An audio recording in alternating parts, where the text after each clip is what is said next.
Welcome everyone again to our inaugural virtual NTW. We're glad you could join us. It looks like we've got a good group out there for this afternoon's session.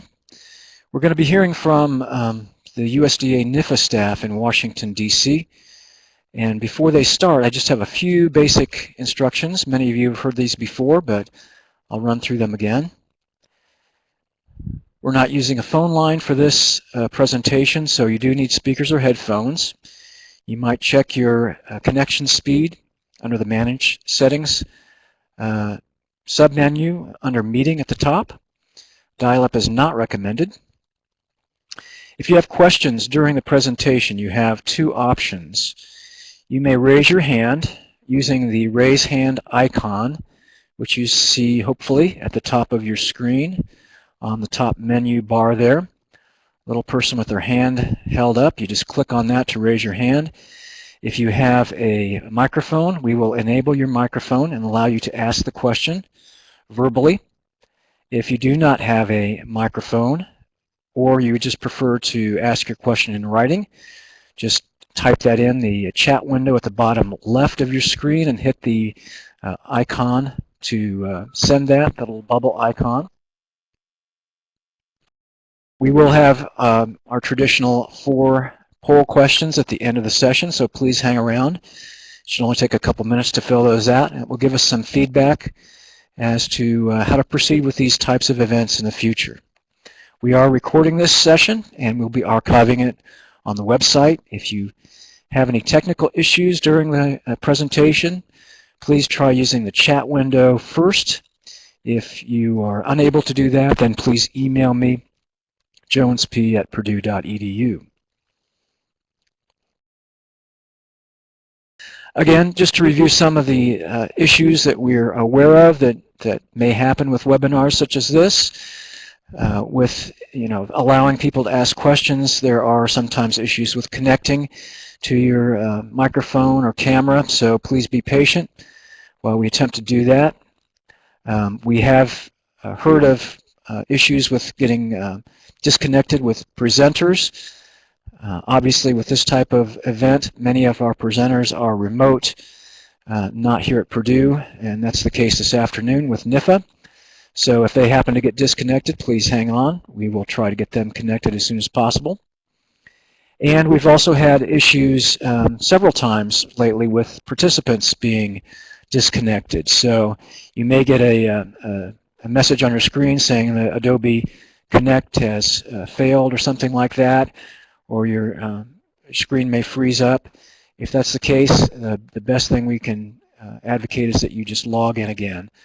We are working on that, and we didn't have as much of a problem the last session as we've had in the past, so hopefully we're on the way to getting that fixed. So at this point, I'm going to disconnect my camera and microphone and turn things over to Brad Ryan, and he will in turn introduce some of his staff.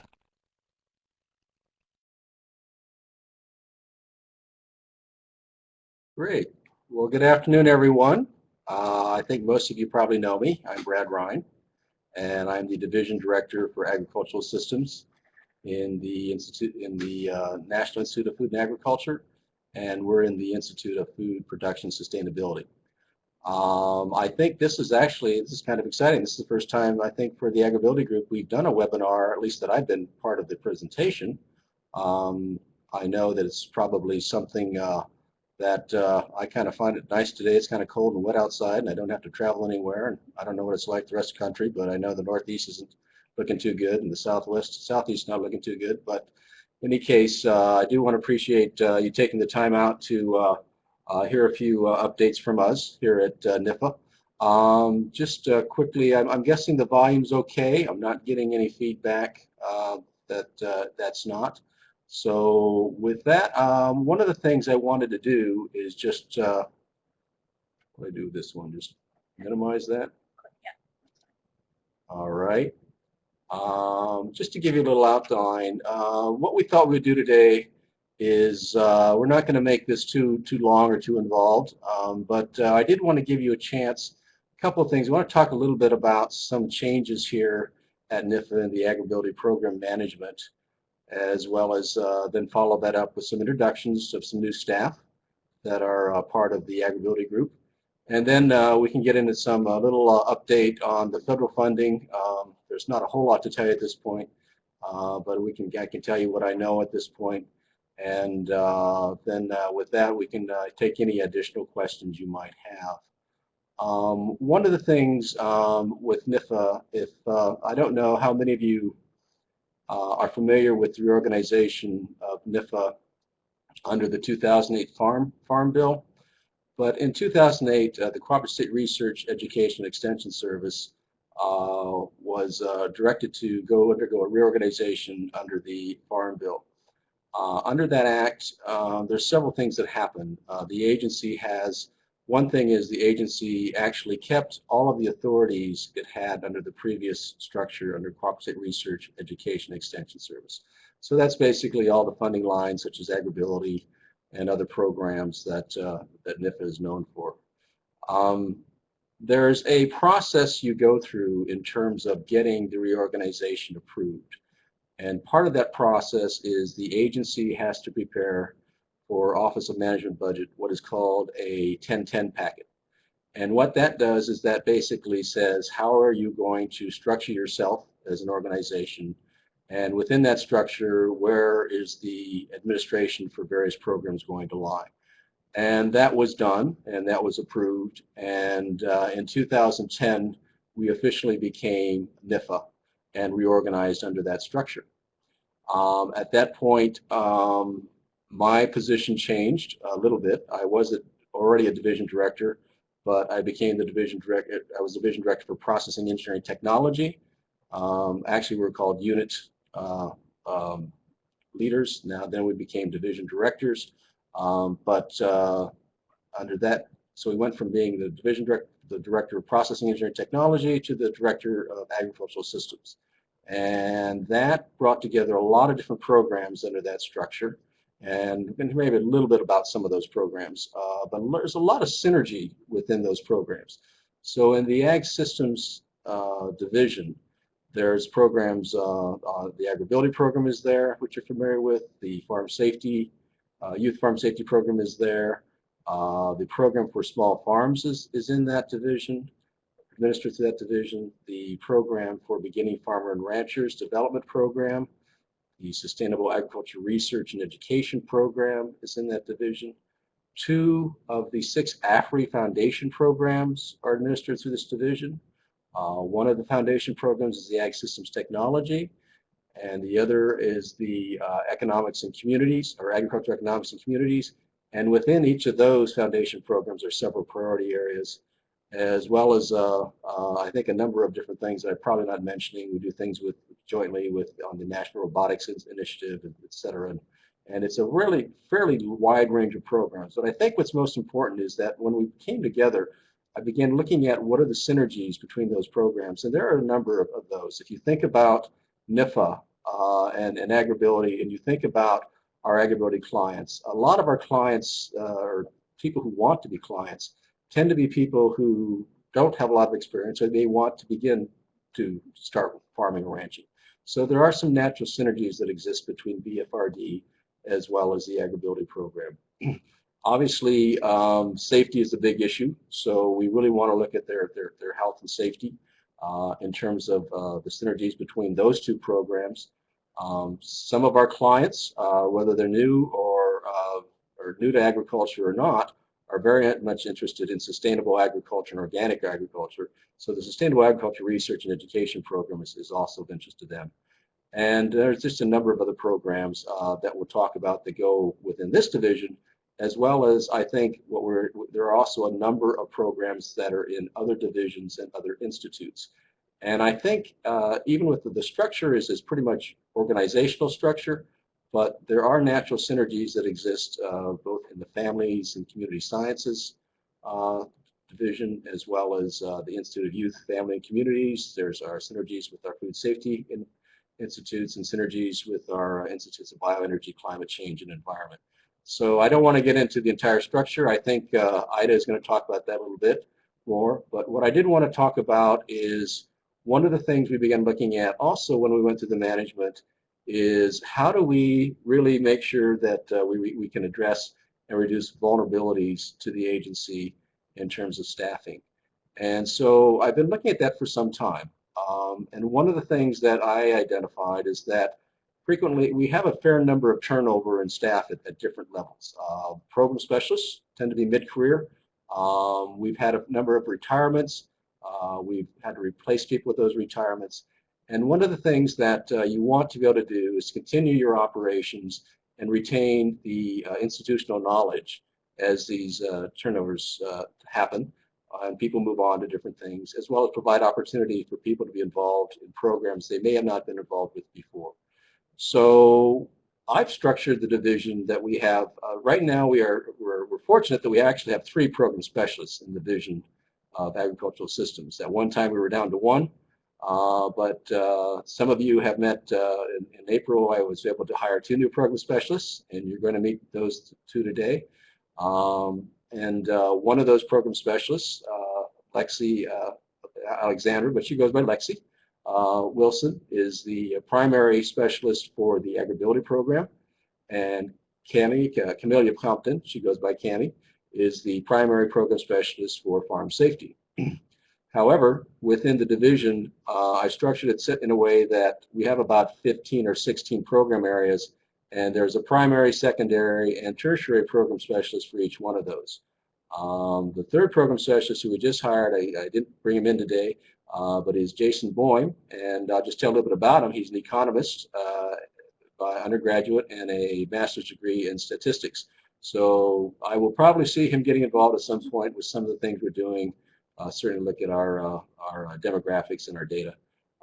But at this point, I just want to, I think want to go ahead and I'll introduce you to the program specialist, and then I think I'm going to come back on and do a quick introduction for our new national program leader for AgrAbility. With that, I think I will turn it over to Lexi.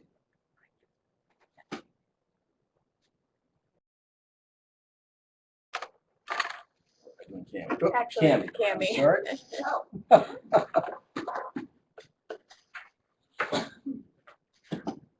I'll let you explain that one.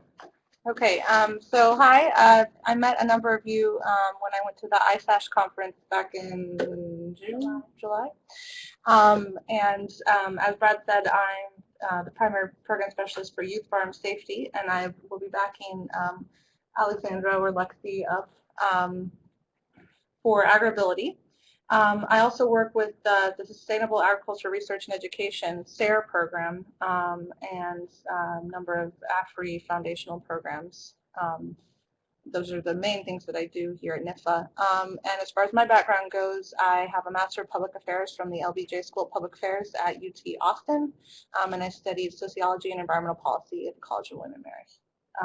And prior to joining NIFA, I worked at NOAA. So I don't have an extensive background in agriculture. However, from a natural resources perspective, I've got quite a background. Okay, sorry. Here's Lexi. Hi, I'm Alexandra Wilson, or as you've heard already, Lexi. So I'm the primary program specialist on the AgrAbility program, so I'll be working to support the program, help out with anything I can, and pass things along to Ida and Brad as necessary. I also work on the Beginning Farmer and Rancher Development Program, and I am a big fan of that one. The grants are really interesting. There's about 140 all over the country right now. So I spend a lot of time with that, and also as Cami works on the AFRI foundational program. My background is I did a master's in sustainable systems, and after that I worked in Honduras with the Peace Corps. So my agricultural background is very small scale. I worked with individual families, but I'm excited to be working on this scale. So I think with that we'll go back to. Yeah. I'm sure I'll be emailing with you all from now on. Great. Well, thank you, Cami and Lexi.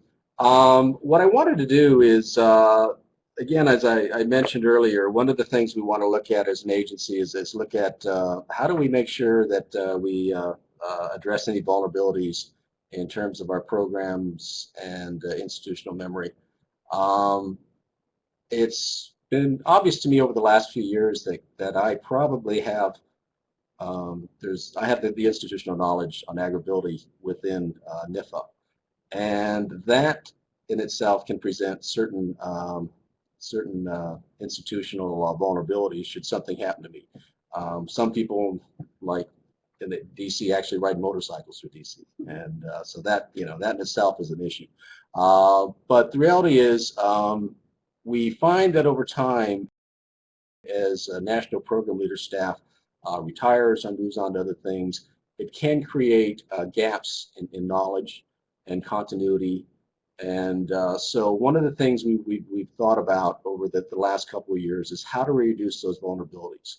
So one of the things we've actively done is really identify at least two people, usually two national program leaders, that will co-lead a program to ensure that we can cover any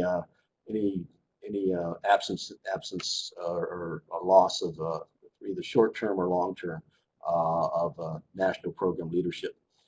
And so I began looking around the agency the last couple of years and thinking about where does that expertise lie, where there's some natural synergies with someone else who is a national program leader that provides support to similar programs and would have an interest in working with this program. And how can we use that to actually build linkages and bridges between the different institutes within NIFA. And so I'm going to introduce you, and we've done this in a number of different areas. It's not unusual.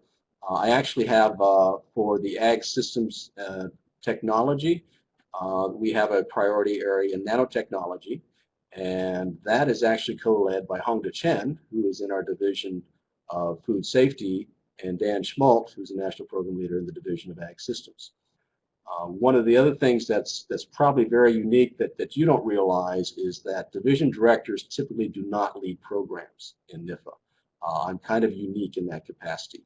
And part of that is, as you know, I have a lot of, I just have a lot of thoughts about this program and a lot of history with it and think a lot of it. So it's taken me a long time to come to that decision, but I would like to introduce you to our national program leader for, let me click on this,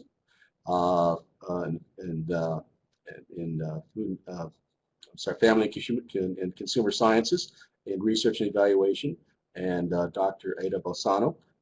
And she's going to tell you a little bit about some of the programs, the Division of Family and Consumer Science, as well as some of the things she does. And she will be essentially be the national program leader for AgrAbility. I will still be engaged at the division level. Lexi and Cami will provide the program specialist support, which is the stuff you were familiar with Emily doing. But Ida will actually be leading the panels. She'll be identifying the panel members. She'll be drafting the RFAs. So those are all the things that, and she'll be the primary person who will represent the program at the institute level. So with that, I'd like to introduce Ida.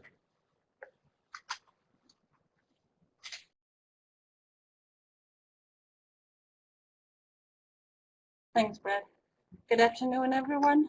Aida Balsano, as Brett said, I'm with the Division of Family Consumer Sciences here at the National Institute of Food and Agriculture. Just recently, I've been asked to also take a role of a national program leader for Family and Consumer Sciences research and evaluation.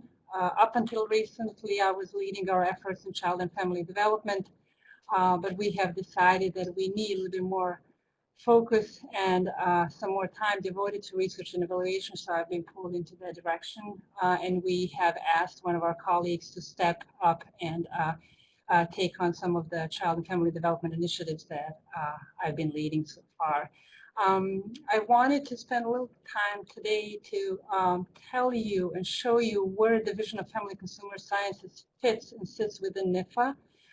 And then to encourage you as I talk and Brad later on and after this webinar to think about how you can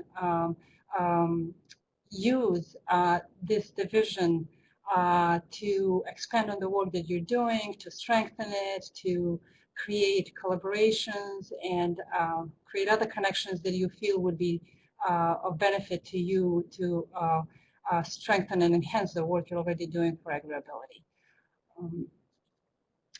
This is a really unique opportunity for different divisions from two different institutes to be actually having NPLs and program specialists working together in this way. So in that regard, Brad is actually quite ahead of the curve. It's a pretty creative move. As you see on this slide, we have 4 institutes, and so Brad's team sits within Institute of Food Production and Sustainability. And I'm with the Institute of Youth, Family and Community. Institute of Youth, Family and Community has 3 divisions that might be of interest to you, or 3 of them. One is Family and Consumer Sciences. Another one is 4-H and Youth Development. I'm pretty sure probably most of you know that 4-H headquarters are actually located here within NIFA, within USDA. And then we have a division of community of education that's focused primarily on building capacity of different departments across different universities, land grants, especially 80, 90s, and 90-94s, and then also Hispanic serving land grants.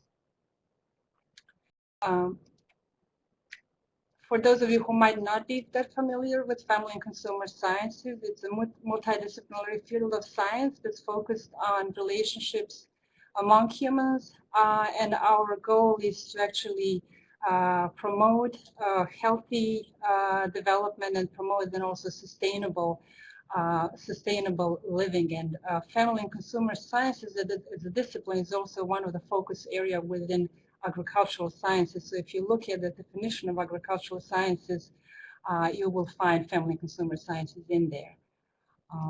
And so family and consumer sciences is a discipline that also leads and defines what our mission is as a division. We like to say that we focus on a human dimension of what agriculture does. We do a lot of work in the area of scientific research, strategic partnerships. We work extensively with our education partner, extension education partners and stakeholders, and we have quite a bit of focus on trying to prepare the next generation of FCS professionals.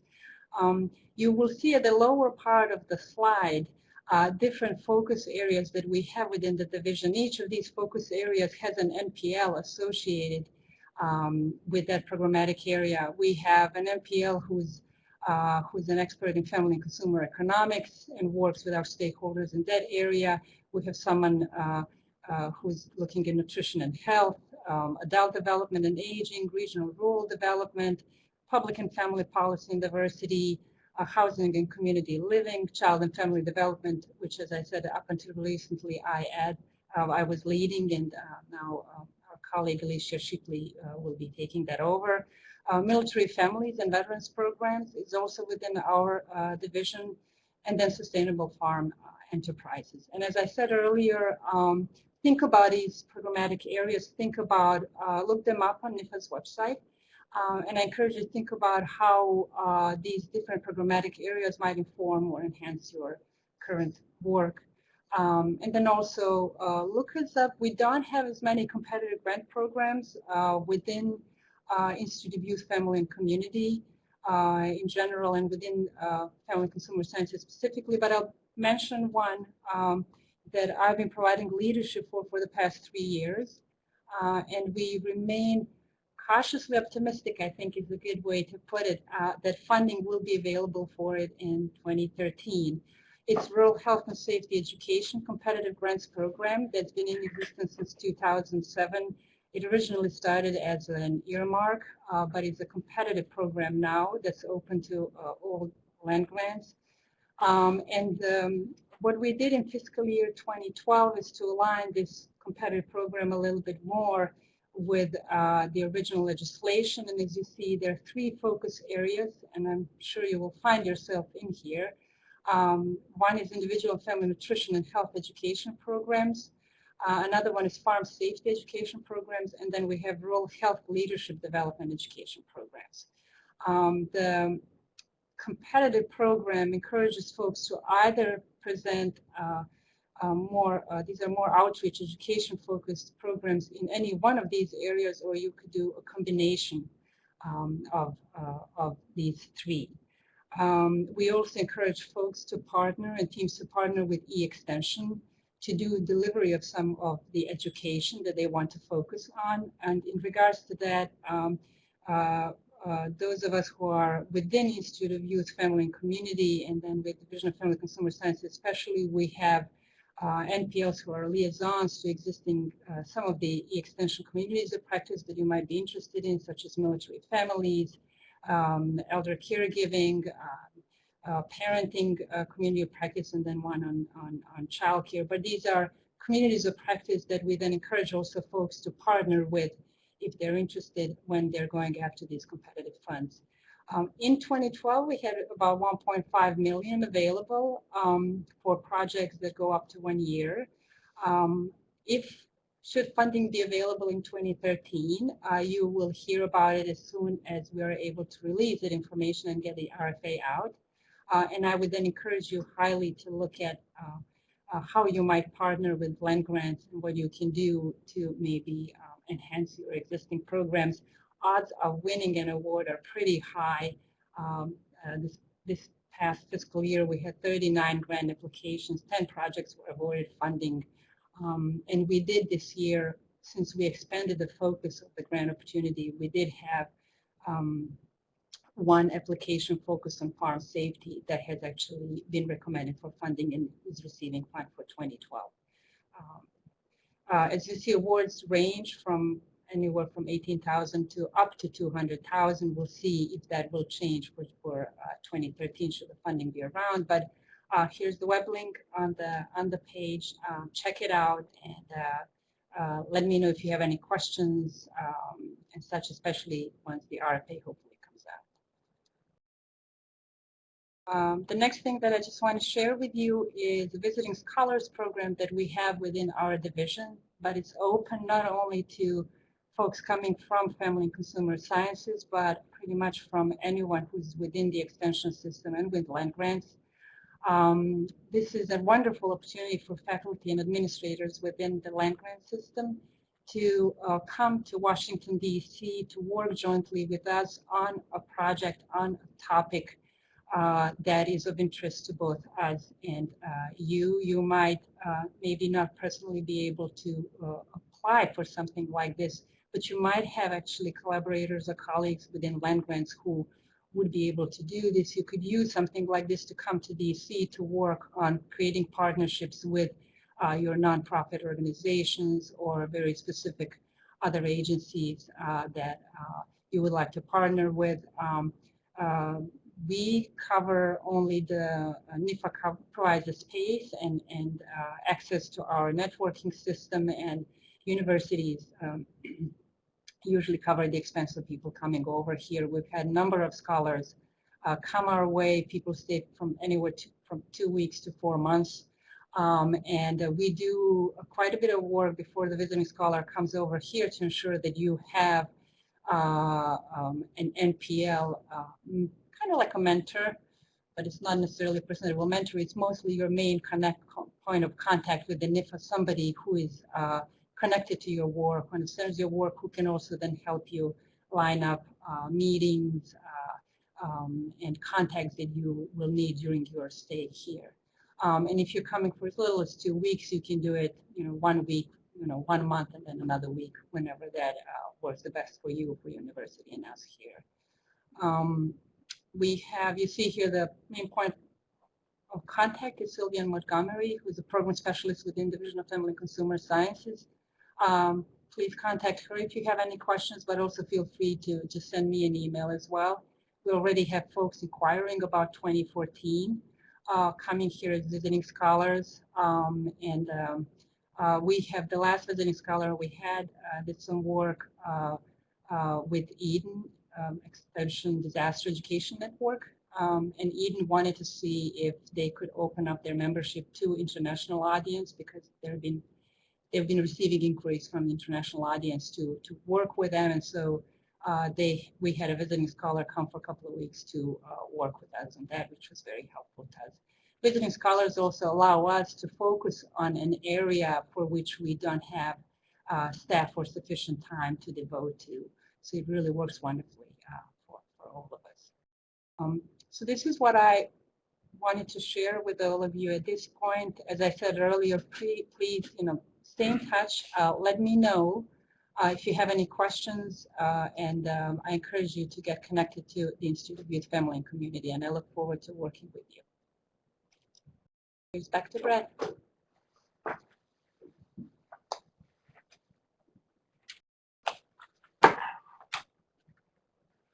All right, thank you, Ida. One of the things I did not mention is Ida has also agreed, I believe she's agreed, to add the farm safety to her portfolio as well. So that's going to be a real plus, as you obviously noticed from her presentation, that she's already overseeing a lot of programs relative to health, and that's going to be a real plus for the agency and how we can actually do business here. One of the things you have questions, I think you what I can raise your mentioned is what I hand. would get into a little bit is the. Not sure if we have any of the little bit participants talk about raising their the hands at this federal point or funding. not. Before I get into the FY 2013, let me recap a little bit about FY 2012. I don't think FY so. 2012, these guys are just catching on to the technology Congress, here, I think. Was looking at ways to consolidate programs. Do we, so Brad, do we know, you talked about the process, any idea on the timeline for, I know that's been asked of me in terms of when RFAs might come out for the next round. The AgrAbility, which was funded under the farm safety line item, and the Youth Farm Safety Education Certification Program into one line item. So when they did that, they also came back with a final budget of about a 13.5% reduction in the appropriations over the FY 2011 levels. Most of you are aware of that because you saw that in terms of reductions in your continuation grants. We had to look at the numbers both for our continuation obligations under the Youth Farm Safety Education Certification Program, as well as our commitments for continuations under the AgrAbility program, as well as the fact that the National AgrAbility Project. Any other questions for Brad at this point? Again, you can either raise your hand using the icon at the top or type into the chat window at the bottom. So in FY 2012, again, there was about a 10% reduction in our continuation grants for the awards we had under both those programs, Youth Farm Safety Education and Certification and the AgrAbility program, as well as a more significant reduction in terms of putting out a new award for the National AgrAbility Project for the next 4 years. With that, we were able to get within the budget constraints that were given to us, and we made the awards. The National AgrAbility Project was competed, and we had basically 2 applications, and the successful applicant was the AgrAbility Project at National AgrAbility Project at Purdue. So again, congratulations to Purdue. Thanks very much, Brad, for your presentation, and it's good to meet everybody, at least kind of in person. See everybody's faces on the new team there at NIFA. A couple things before I run our poll questions. Hang on for, again, just for a couple minutes while we do those. I just wanted to reiterate to those that were not on the session this morning that we are 95% sure of our date for the NTW in the spring. And just let me look at my calendar so I don't tell you the wrong date right offhand, but we are almost positive it's going to be April 8th through the 11th in Minneapolis. So we just still need to work out a couple details on that hotel contract, but that's what it's looking like.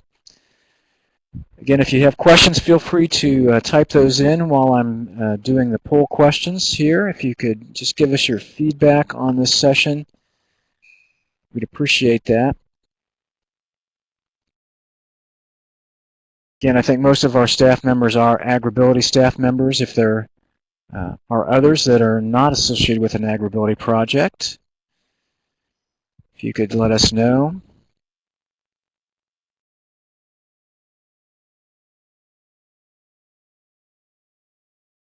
Okay, it looks like 100% this time. So,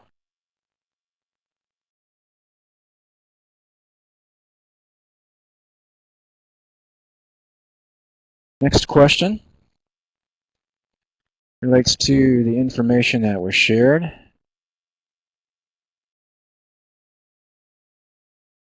And if you could let us know whether you thought it was valuable, we'd appreciate that.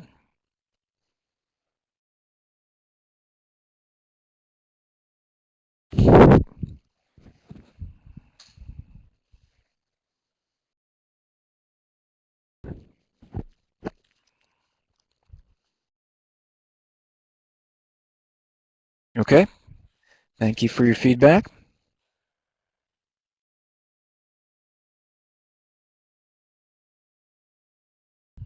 Next question involves the technology that we use today. And again, if you were disconnected at some point during the session, if you could indicate that by typing into the chat window, especially if you're disconnected more than once, if you could tell us how many times you were disconnected, that would be helpful to us.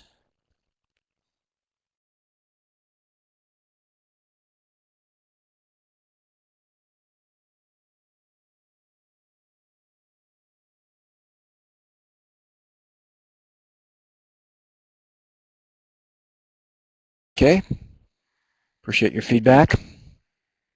And one more for you. Again, just our standard questions that we ask after every webinar. Based on today's session, would you consider attending another session?